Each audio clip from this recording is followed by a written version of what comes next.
It's Wednesday, and we are back. And today we are talking with Scott Sawyer. What do you want your title to be, Scott? You created the North comic book, but what do you call yourself? Most often storyteller, I suppose. So writer-illustrator in this case, but so many years spent in film and so many kind of different roles over the years. I just storyteller. If I'm not really me, if I'm not telling stories somehow.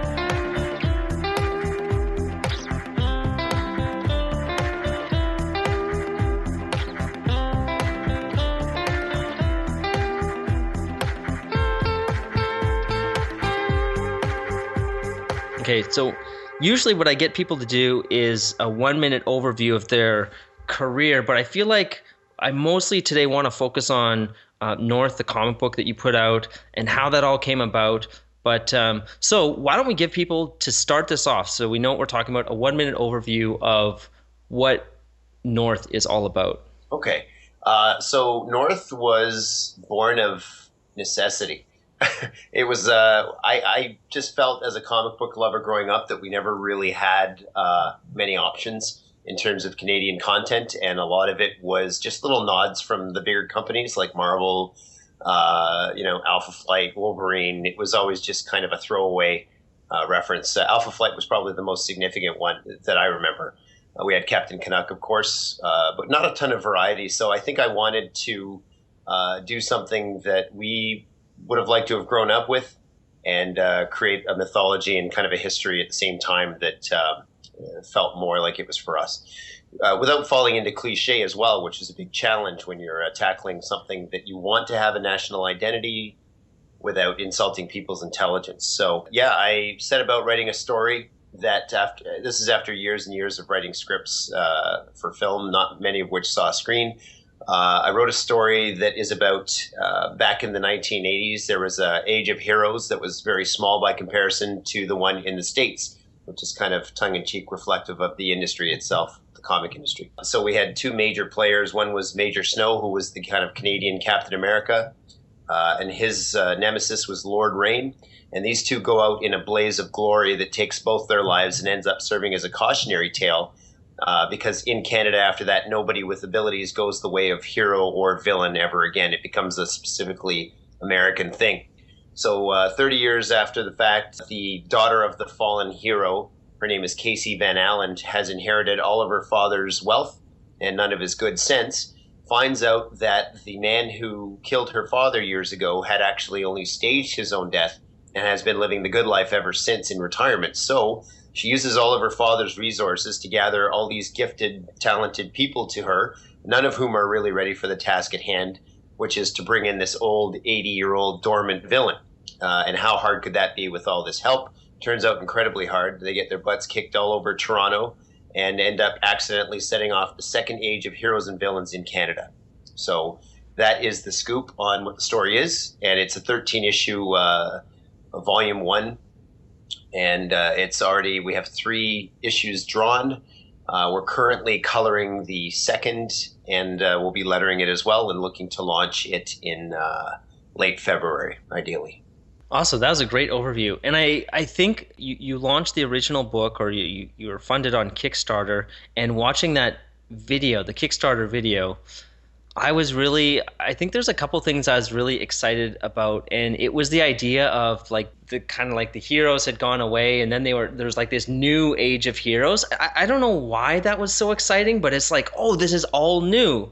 It's not just like, boom, here's a new universe. It's like there's a reason why and a history behind why there's no one and why all these heroes are coming back.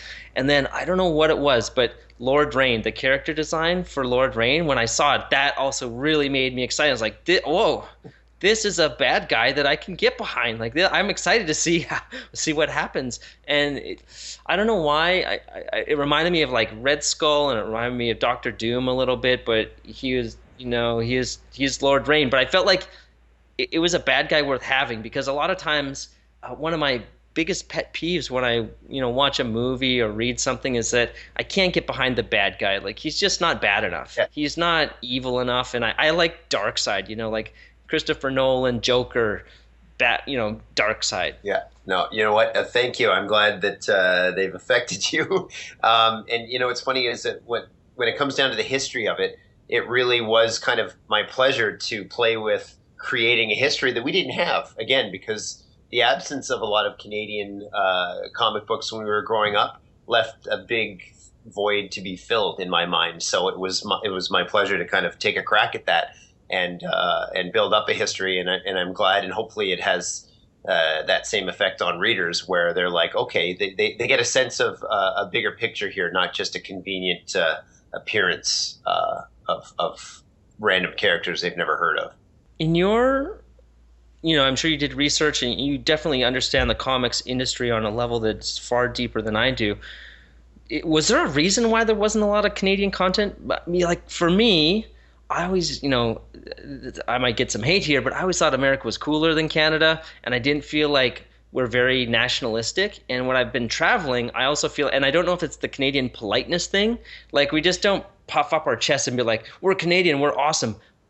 But we are awesome. Like it is an awesome place to live. It is an awesome country with so many great things. Is there a reason why the comics industry just didn't?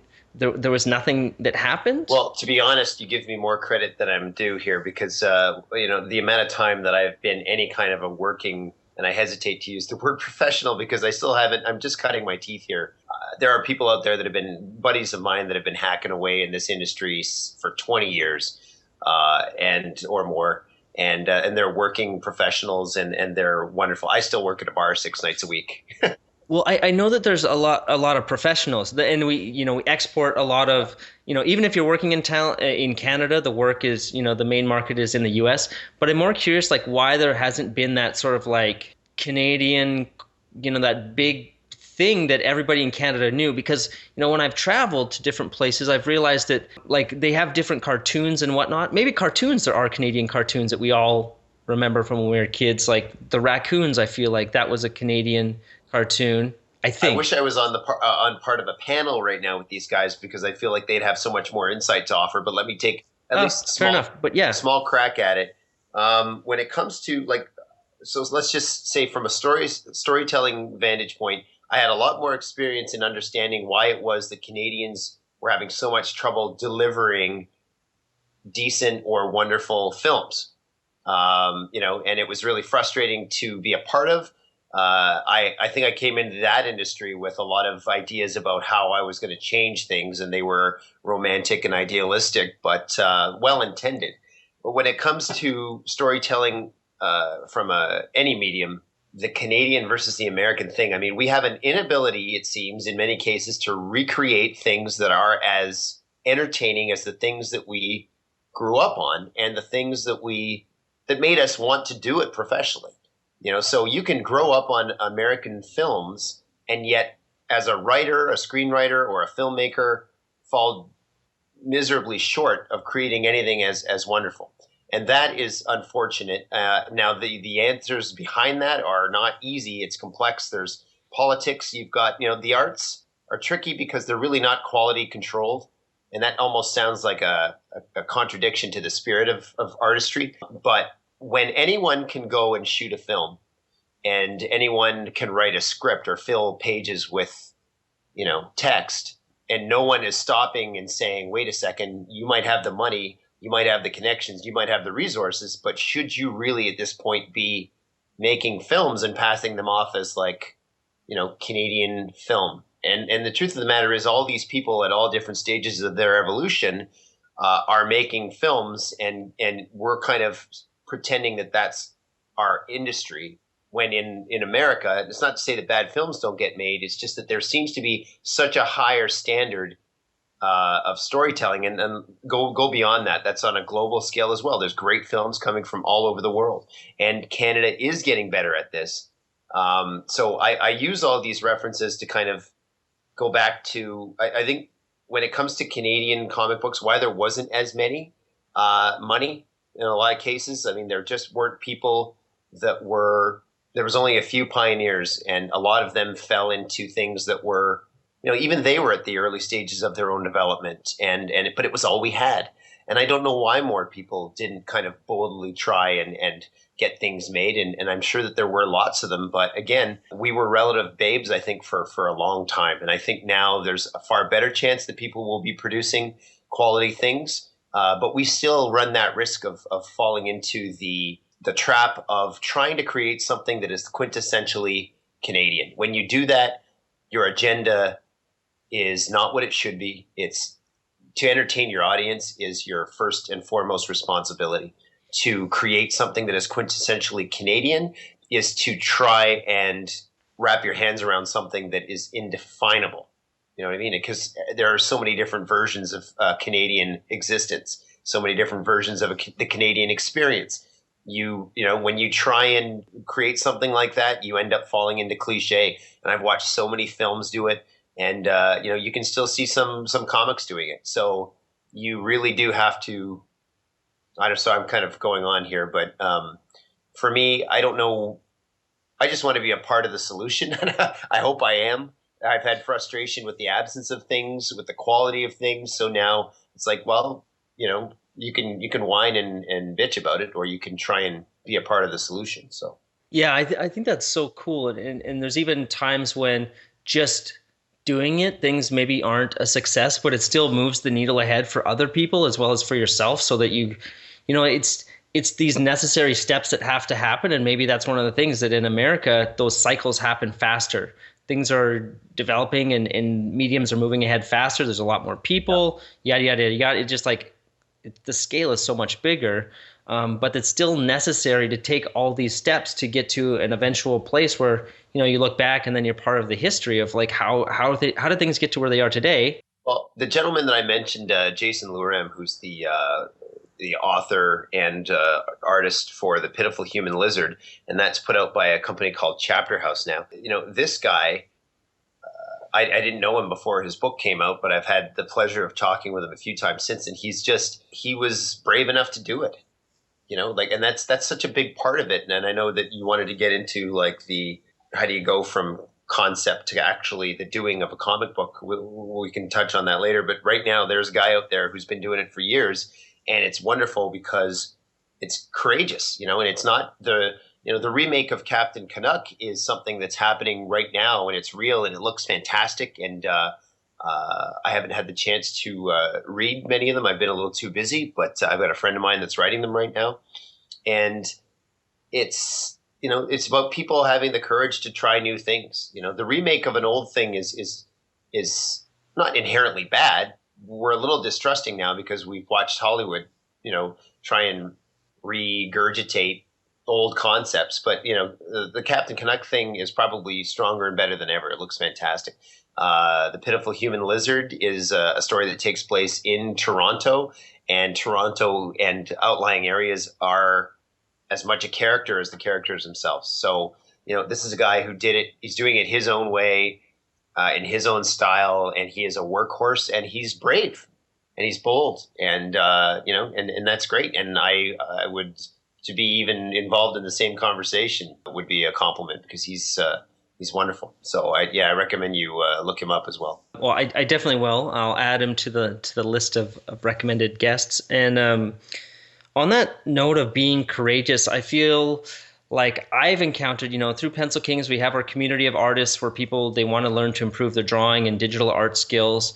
And one of the questions that we ask them when they come in is like, what would you like to do? Like, where do you want to get to with your art? And make a graphic novel is one of the biggest things.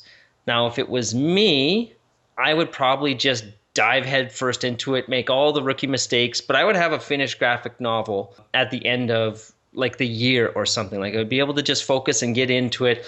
It might be it probably would be absolutely terrible, but I would get it done.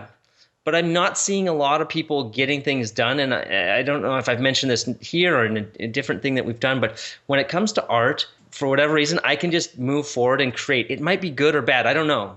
But I don't have those hurdles that I see people getting stuck where they can't start and they can't take it to its logical conclusion. So I'm curious, like with North, how long was the idea like kicking around in your head? And did you have any struggles that you had to go through? And we will talk about Kickstarter later, but maybe just like more artist struggles that you were going through to actually be like, okay, I'm going to do this. Well, here's something. You know, to pursue film for the years that I did, I had to kind of leave my illustrations off to the side. And, I was always doing something, whether it be conceptual artwork for a TV series concept, storyboards for my films or someone else's. Art was always a part of it. So it never really went away. I was looking to make my own films, so really got into writing, and then that became a thing. So, it's very hard to, no two people's trajectory will be the same. So I can only speak from my own kind of limited experience. But number one, if you're going to do something with sequential art, you could do far worse than to find a story that already exists and kind of practice. I hope I'm not going too far back here. Maybe somebody's just itching and raring to go. But, there's a lot of people that do pinup art, and I was as guilty as many of them for never really putting myself to the task of telling stories panel for panel for panel. I would always do 2 or 3 pages of a story that wasn't even written, but it was just an action sequence or something. And then eventually it would peter out because there was no story. Having a story in front of you, whether it's written by someone else or by yourself, is a great way to learn how to do sequential art. Storyboarding may not have a great variety of different panel options. It's all very kind of like structured. Oh, yeah. Those little rectangles that you have to figure out a way, like it's a camera, how to make these angles. That's a great way to learn how to tell a story. And I think that I've had it said by a few people that there's something cinematic about what I've done, and that's kind of good. Not because someday it'll be a movie, because who knows? I don't know that. And that wasn't the point. The point is that when you're learning how to draw, wherever you are, make sure that you have tackled at some point sequential art, because it's, without a story, it's unnatural for people to start breaking things into panels and stuff. It's also a difficult task. So, I would say that the first thing to focus on before you even think about sitting down to start drawing your comic or your graphic novel is, do you have a story? Because if you're building a house, that is absolutely your foundation. And watch things crumble if you don't have a strong foundation. It's not in everybody to write something. It's in even fewer to write something well. That shouldn't be a hindrance. It shouldn't stop you from writing. But, if you're going to put an incredible amount of work and blood, sweat, and tears into something, and your foundation is weak, I have watched in Canadian film as that has tripped up everyone, because ultimately your script is everything. Right? Your artwork might be something, but if your script is weak, then you've lost your audience. It won't matter. No, personally, I might look quickly, or my eye might be drawn to illustrations, but it will lose me immediately if the story's shit.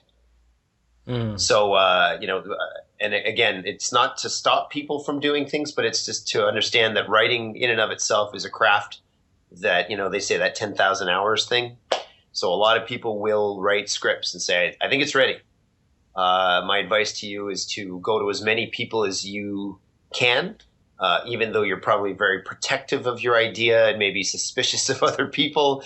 Find a way to get it in front of other people, because if you're going to put this much work into it, you want some good, hard feedback about what's right about it, what's wrong about it, what opportunities have you missed, which is a great way to look at different drafts of things. You've missed opportunities, or there could be some blatant things in there that are going to cost you in the long run. So, or you know what? Or find yourself, if you want to do a story, find yourself a writer, because some of these people have been working on their craft for years. And it's not a thing to collaborate with wonderful people and pick your fights. Now I'm contradicting myself a little bit, but I was, had I tried writing this project when I was 20 or mid-20s or maybe even 30, I wouldn't have been the writer I was. I wouldn't have been the illustrator I was, and the book wouldn't be what it is. So it was well timed for me. I mean, I was 36 by the time I started writing it, and hopefully this is the long way around to answering your question.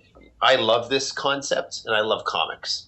So for me, it didn't feel like any kind of labor. It didn't feel like work. Whenever I did have free time, this is before I was a father, I would, we'll talk about that later. I would work on this for endless hours. And then, of course, in the doing, discovered that there was so much more than just a few issues here.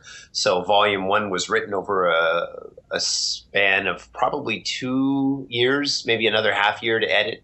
And then I started work on the illustration after that. So This was kind of great because no, there was no money. No one was paying me to do it, but I was doing it because I loved it and because I believed in it and because it made me happy. And that is probably the best way to find your motivation to actually do something is just like, if you love it, then do it. And don't think about necessarily the money you're going to make someday or the money, because that's not ever a good motivation for art. There's no way to determine it. I worked on it endlessly because it made me happy.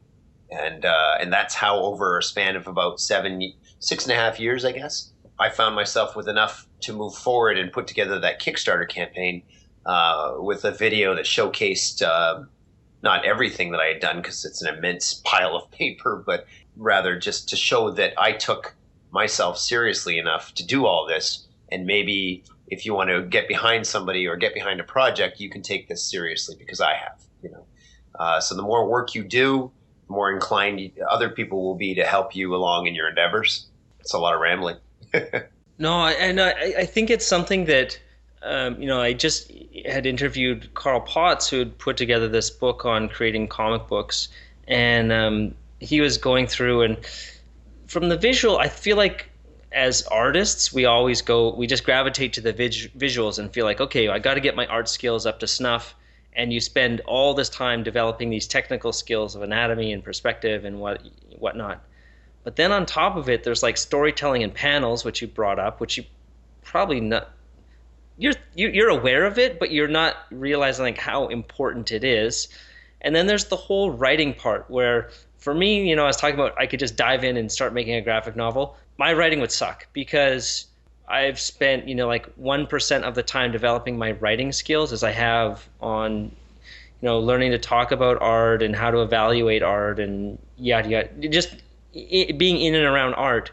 And it's not something that or maybe there's a rare person who can just jump in and create gold because they've been subconsciously absorbing things on a different level than most people. But it is one of those 10,000 hour kind of things. And so while you were talking, I was wondering, because we have a lot of new artists inside Pencil Kings who want to make their own graphic novel, I was wondering if I love coming up with frameworks that people can take and kind of have the training wheels on a little bit so they can get started and take away the degree of difficulty so they can start acting as a professional now. And I thought, wow, if you could find an existing story, or you could even repurpose a story like you were talking about, like you're not creating a work to sell, you're creating a work to study somebody else's work. Like you could take something, the speech balloons from something. I'm sure there's scripts online if you look for.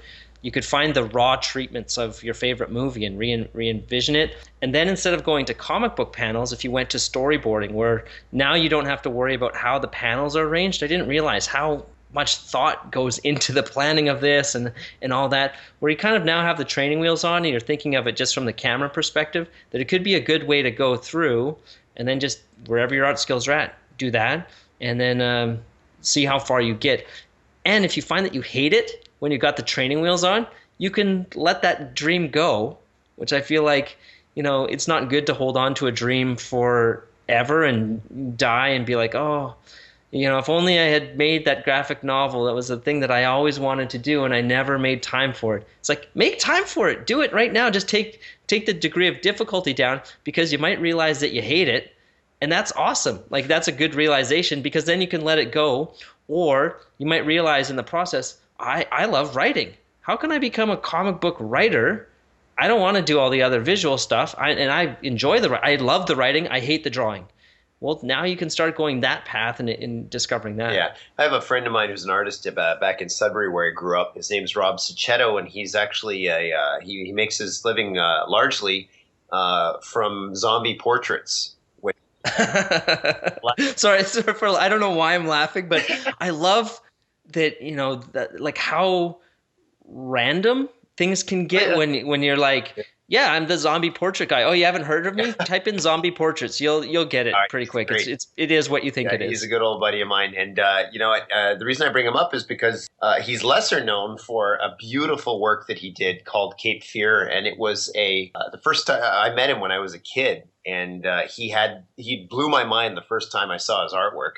Now, of course, we both look back at that first pass of his artwork now through very different eyes. He's evolved so much since then, and even I have as well. Now he's still ahead of me in terms of what he can do, but the reason I bring it up is that he had this idea that was near and dear to him, and he cared enough to do it, and without knowing where it was going or where it would take him.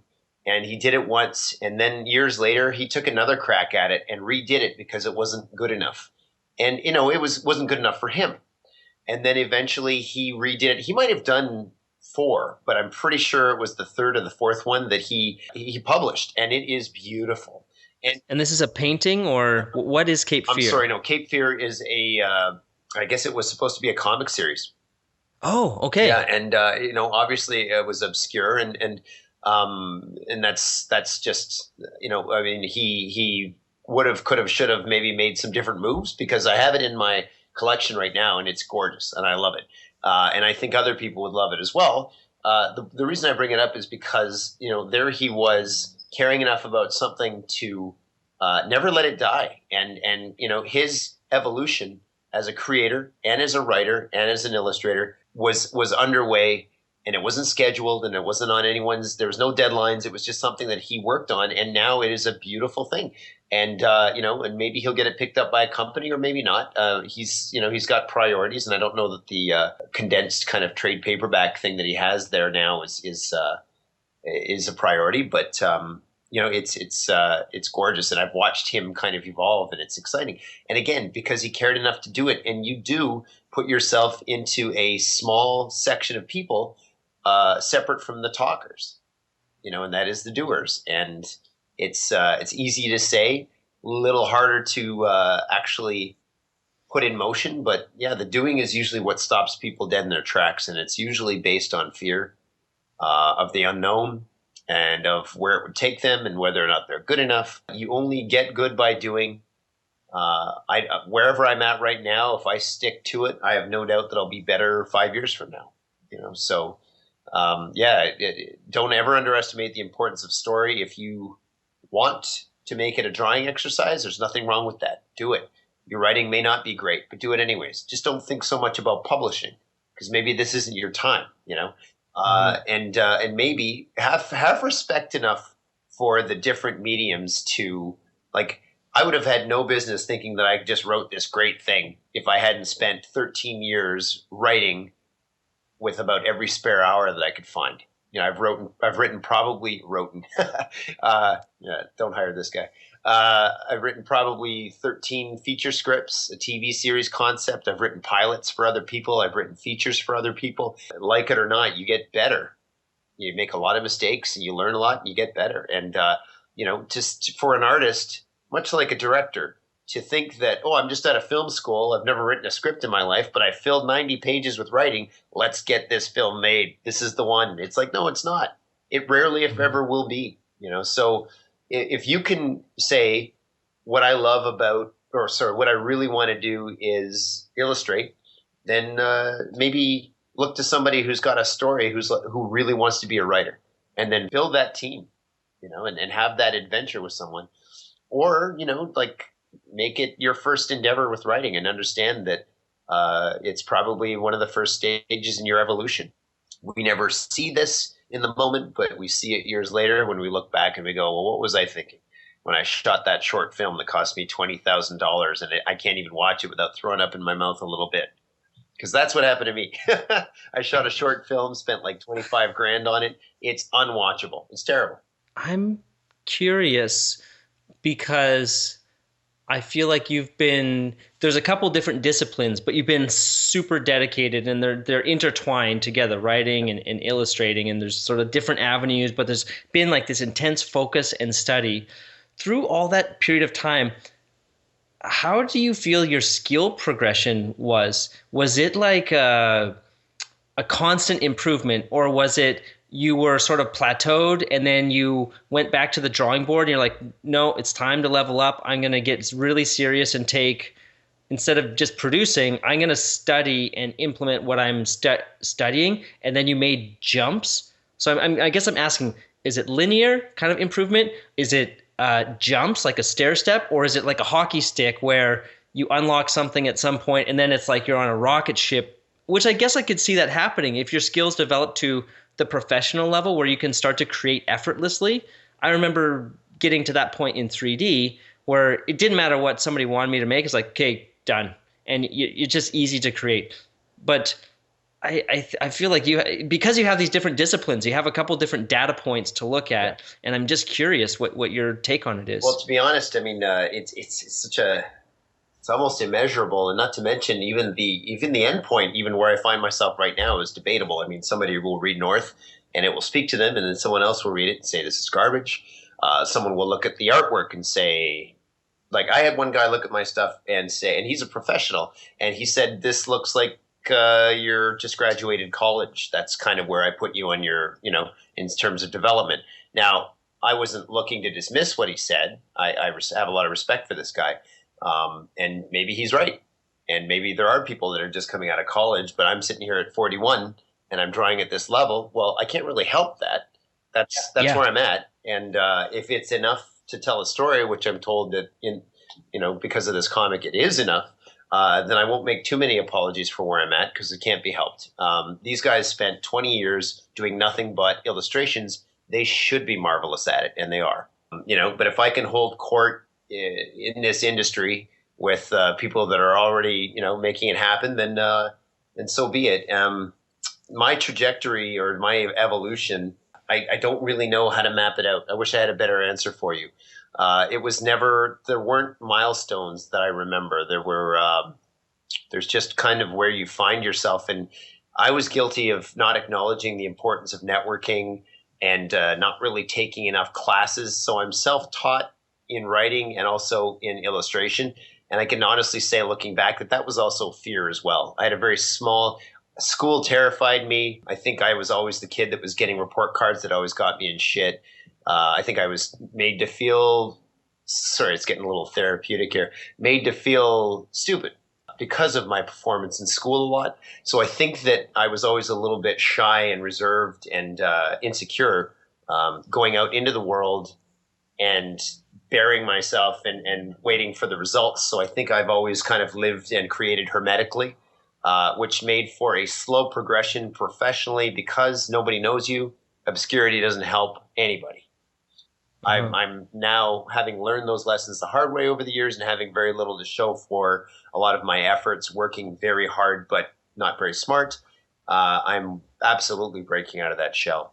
I've worked 20 years in a bar at the forefront of the business, kind of literally at the door, and I've had endless hours of conversation with people representing other people's businesses. It's about time that I start doing that for my own endeavors and my own dreams. So, I've kind of broken out, and the Kickstarter was one of the big major steps. And going to Fan Expo this past September and speaking endlessly with passersby about the comic book that was coming. It's just life. And sometimes when you sit, I sat with a guy from space. His name is Mark Asquith. He's a good old friend. Has always been very supportive and stuff. Did a story on us for Inner Space.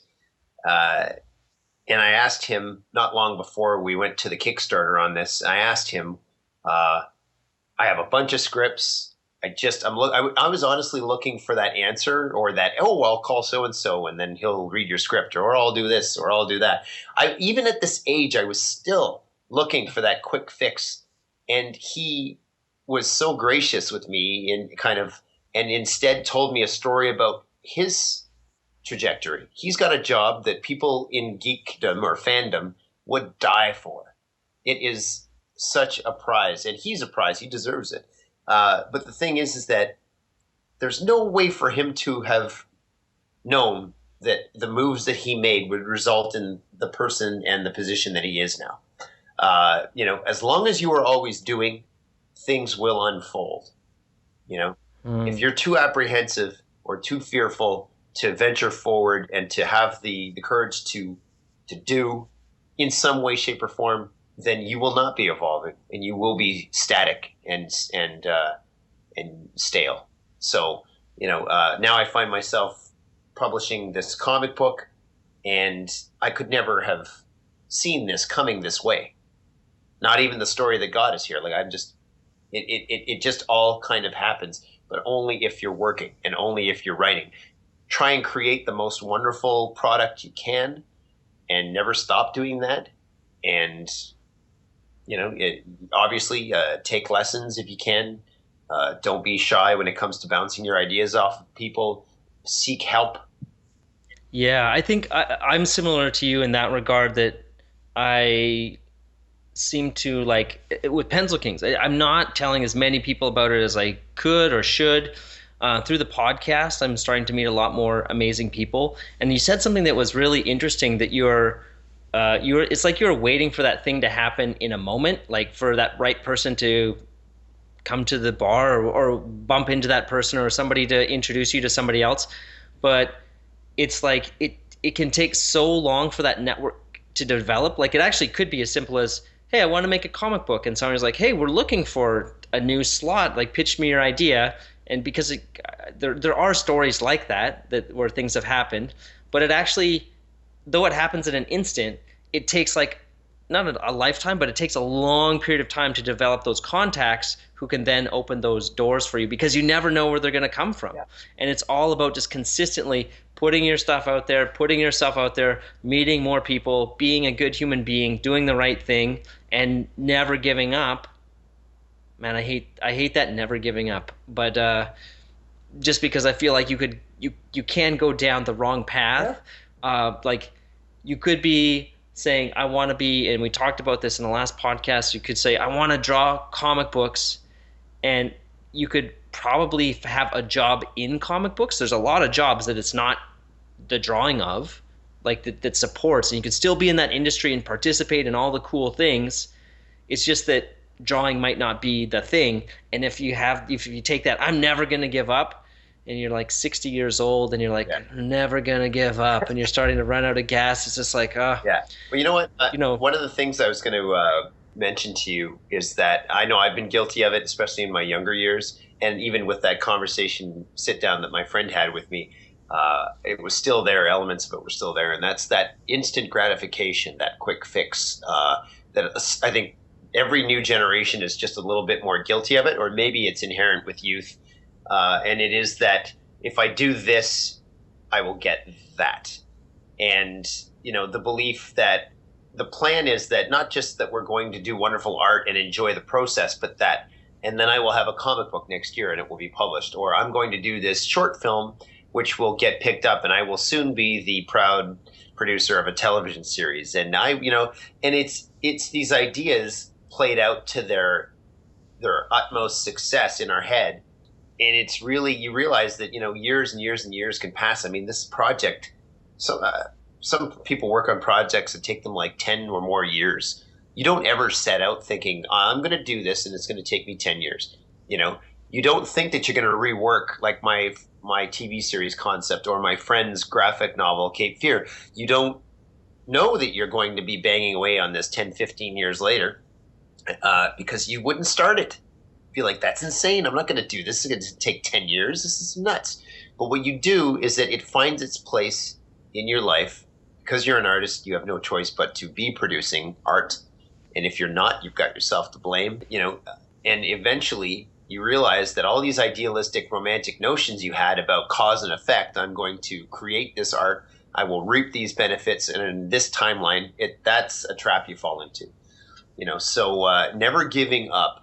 I don't know where I sit on that because I took a pretty healthy step back from film when I realized that the industry itself was not in any way, shape, or form designed to look after me. And I also have to probably consider that comics are much the same. You can still make smart moves.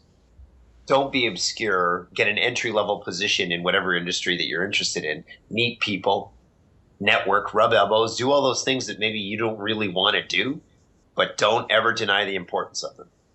My kid ever decides she wants to be in the arts, she's going to be in the arts, but it's going to be like under some serious instruction. Like she's not going to be able to be the starry-eyed dreamer. She's going to have all of that countered and balanced with practicality and the realities of what can be an absolutely unforgiving kind of industries. All right. I would like to, we're running a little bit late, but or a little bit long, and that's fine. But I want to change direction and talk a little bit about Kickstarter because let's say somebody listening does have this, idea in their head. They've been working at it, their skill level's quite high, and they're basically ready. Or maybe there's some unrelated project that doesn't require such a high level of skill, but it's something that they're like very passionate about, and they're ready to take the next step. One of the cool things about your book is that if you go to Kickstarter and you look at, there's a comic book section. So if you scroll down the page, or at least how it's organized right now, that says comics, and you can go there and you can look at most funded, and you can see which comic books have been funded. Now, there's been some amazing successes on Kickstarter. So you could look at it and just say like, wow, Kickstarter is a great idea for comic book artists. But what I found, and I tried to help a project earlier this year, we had Mila Film, Chinsia was interviewed for the Pencil Kings podcast, and they were putting together a short animated film. The project was awesome. It had so much passion. The story was awesome. They had an amazing team. There's so many cool things. But when they went to do their crowdfunding campaign, it was really a struggle. And here's where I realized the importance of like just straight up marketing and audience building. And so when you go to Kickstarter and you look at comic books by most funded, and you see that, whoa, this book made like $500,000. I don't know. I can't remember if there were some that were over $1 million, but I wouldn't be surprised if there was. The thing that you don't realize is that whatever raised $1 million, let's just use that as the number, they've been doing that for 5 years, 6 years, 10 years, for a long time, maybe as a webcomic. And now they're finally taking all the webcomics and putting it into that novel, or that graphic novel, or whatever you want to call it, that collection that their raving fans would love to have on their shelf, and they could never get it before. So it's almost like they're collecting on 10 years of putting things out for free. And yeah, there's ways to monetize your webcomic, but without the audience, these projects almost always fail. And so I think that's where most people are with these new IPs or passion projects. There's no audience and there's nothing to build on. So how were you successful? And I know it's like a long conversation, but I'm curious like what the big bullet points are here that someone who's thinking about going this or realizing that they need funding could then say, I wasn't even thinking about that. I need to take things back to the drawing board a little bit so that I can make sure that this is successful. Because on Kickstarter, if you're not successful, you get zero. Other platforms are different, but Kickstarter is a all or nothing kind of platform. Yeah, which makes it definitely a scary leap. I was apprehensive as well when I did Kickstarter because I had no experience with it and was kind of referring to other people or deferring to them. So Kickstarter for us was, we'd heard that statistically it was better to have a video. If you've ever been on Kickstarter, you've probably seen some bad videos. But I had a comfort with any kind of filmmaking. So for me, it was kind of an opportunity to make something cool. We threw in some cool music, had a great editor friend of mine work on stuff, shot it myself with like ridiculously minimal equipment. And yet, so, at the end of the day, it was the story to some degree, I think, that needed to speak to people. Also, the evidence of work already done was big. Now, when it comes to the actual success of the Kickstarter, we hit 100% in 8 days. Now, that's family and friends largely, and one stranger that came in for a whopping $1,000 reward, which had his kids and his 3 dogs drawn into the actual issue. So that was unexpected and wonderful, and put us. And this was someone that you didn't know at all, right? Just who grew up reading Alpha Flight, who's made some great life choices, and has a great job, and still loves his comic books and wanted to be a part of something. And he's been a pleasure. Like we're still in contact. He's lovely. That's so cool. Yeah, and so anyways, I guess so. Some things. The relationships, your personal relationships, it's not something like either you've taken care of them over the years or you haven't, So it's hard to say like, will you have a bunch of people rush to your aid when you decide you want to chase your dream?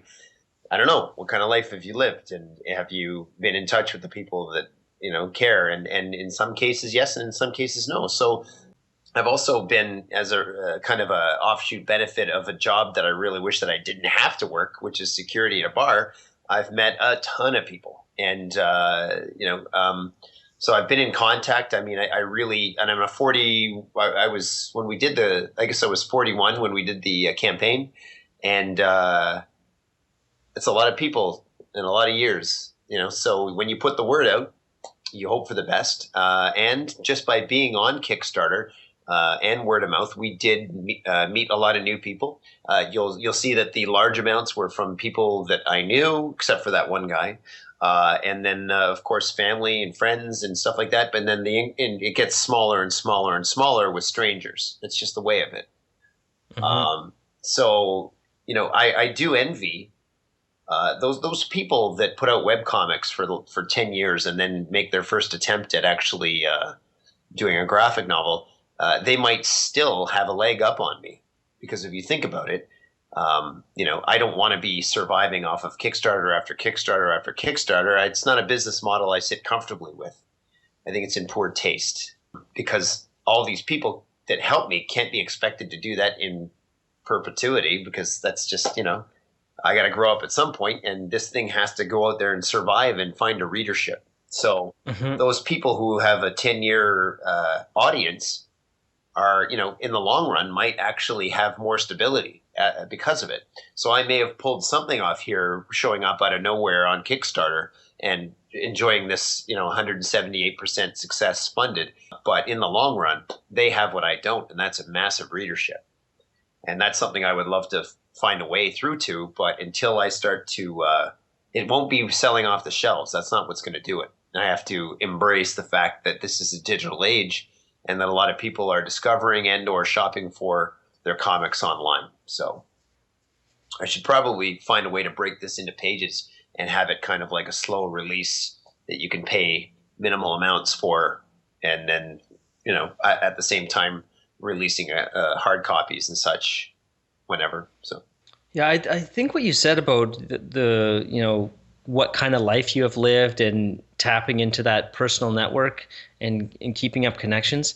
Could you touch on that a little bit? Because I feel like it's something that for me as a very active traveler, it's something that's fallen off because of that reason, but not only because of that. I feel like it's something that happened to me personally, and I'm sure there's other people listening who are like, yeah, you know what?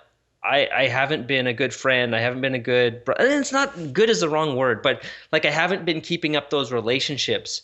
And so, not as if you're trying to teach somebody, but just like how do you do it? Is it like, oh yeah, every week I like just find three random people and that I know and I reach out to them or well, I will say this. You said something a lot earlier about just, trying to do the right things and be a good person. I mean, that's obviously part of it.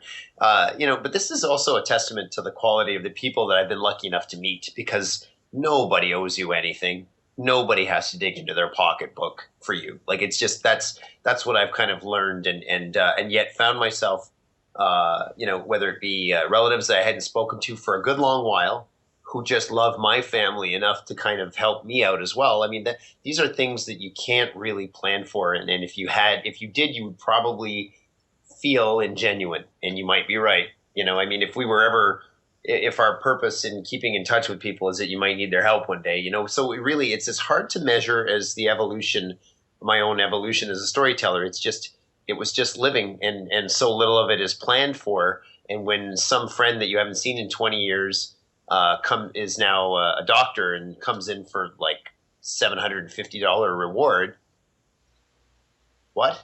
Like, that's about him, or maybe it's a little bit about me too. 20 years ago, whoever we were to each other that long ago, he was like, I want to help this guy out, so I don't know, man. I have some really good parents. They're sweethearts and they're good people. And if any of that's rubbed off on me, then maybe I wasn't the worst guy people have met over the years, and maybe that's why it was okay to throw some money my way to help chase a dream. I know this doesn't give people a lot to work with, because it's really like, I think it's okay though. It's just the idea, and then what you do with that idea is just like, look, it's not like you're trying to develop your network of friends and family because you know that you're going to have a Kickstarter or something like that. It's just a good thing to do. Like, there's no real like bad side to doing this. It's just like, can you be a little bit more intentional about it? Is there more that you could do? Like, I've been looking for a way to like break through with my dad for the longest points. Like, what do we talk about? We're very different people. And I think if I could find, jokes and just text him a joke here and there, like, it's a start. It's a starting point. It's not gonna solve anything or change anything dramatically. Although it's a shift for me to go from just letting things happen to intentionally, like being intentional about just catching up with people. Yeah, it's hard. I mean, life gets for me. I look at my daughter now, who's 4.5, and I just see and remember through her what it was to live without responsibilities, and that only gets more and more intense as we get older. I don't even remember boredom. Boredom was like a luxury that I can't even afford at this point. I can't be bored. I've got too much to do. And I can still barely find the time. One of my biggest concerns for this project is how I'm going to find the time, because until it is some source of supplemental or genuine income, I'm going to have to steal the hours and find the hours. And that's not easy when you have, I have to work 6 nights a week at a bar, not because I want to. That's just because that's what's required of me right now. Like, I have to do that. But it leaves my days open for a bit. But, if I long for the days when I was either single or in a relationship, but didn't have my daughter yet, because those hours were endless. They were always there, and I enjoyed them immensely, and I love fatherhood, so I wouldn't trade it. But at the same time, life is so demanding, and the Kickstarter thing was a wonderful experience, but I know that it's not for everyone, and I know that I could have a rude awakening the day I decide to try and throw a second one, unless, of course, North has spoken to people and gotten enough hype or touched or reached enough people that it'll actually have a future. But we'll see. It's all very up in the air, and right now I refrain from celebrating too much, because I know that the realities of the business world await. And this is no exception. Nothing kicks your ass around when it comes to dreams like the realities that come with it. So, I'm going to keep trying to do the very best I can, and know that that's about all I can control. So as long as you're working hard on your craft, you're doing all that you can. Don't allow yourself the detrimental oversight of thinking that the people that or are meeting don't matter, because network is everything. You want a chance to have your art put out into the world, then you gotta be meeting people, and even yourself. You were saying you don't take the time. If you know consciously that you don't take the time to do things to get your site out there and your podcast, then make a list and get to it, because honestly, no one's going to do it for you. And I'm saying this to you because I wish someone had said it to me. Yeah. Art is not everything. The art is not good enough to get out there and just, do all its work for you. It's not like that. So, and until someday when we can say, you said Jim Lee earlier in our conversation. Unless you're Jim Lee, you're not Jim Lee. If you're not a household name, then you got work to do. Well, I think that's the perfect place to stop. And I had a little cringe moment there. And again, I'm going to refer to the last podcast because it's really fresh in my mind about hearing criticism that you don't want to hear. Like, Mitch, get off your butt. Who could you contact right after this podcast? Who are 3 people that you could reach out to that have large audiences to cross-promote, interview them on the podcast, or whatever you can do? But there's so much more that you can do. And yep, you're busy. Yep, life is going to throw you a curveball. Yep, it's raining outside, or whatever. There's always all this stuff, but just get out there and do it. Where's the best place for people to find you? Yeah, thank you. So the quick answer, no matter where you are, you can always go to your computer and go to norththecomic.com. And that is where you can learn. You can watch that Kickstarter video. You can learn whatever you want to about the characters, see what we've done, where we're going, what press we've had. And also there's a shop online, so you can buy copies of the I'm actually going to set up a pre-sale, I think, as well, because we're trying to fund the next issue by selling the first issue and so on and so on. So I'm going to start looking at selling, right now we're producing the second issue, looking to fund the 3rd through the 2nd. And we also need to raise enough money to do a print run because we're a little bit short right now. So we need to sell books to make books. And you can help out. And you can also check out some of the rewards that we've carried over from Kickstarter as well. So if you have friends that would think it was cool to have their face drawn into a comic book, you can look into that. Original artwork, prints of artwork, and even the much bigger ones, which is like a 3-page story, including your family or friends and characters from North. All of that's available to anyone who wants to help out on any level. And we welcome all the new readership if we can find it. Perfect. So norththecomic.com? Yeah, and also in stores all around Toronto and Sudbury. So perfect. Yeah.